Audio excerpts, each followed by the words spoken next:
In this video, I want to talk about how you can fix the Black Ops 7 Travis RILEA Error. And this is actually really simple, guys.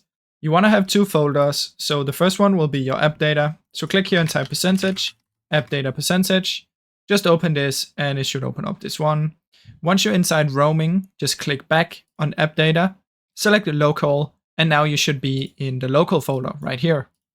Now, once you're in local, you can also just follow these steps here to get to local, but you can get in there. And then the other one, you just want to select this PC and go to documents. Now inside of documents, you should have one called Call of Duty, and inside of local, you should have one called Activation. Now what you want to do is you just want to right click on it, rename, type .old, and then you just want to do the same for this, rename .old.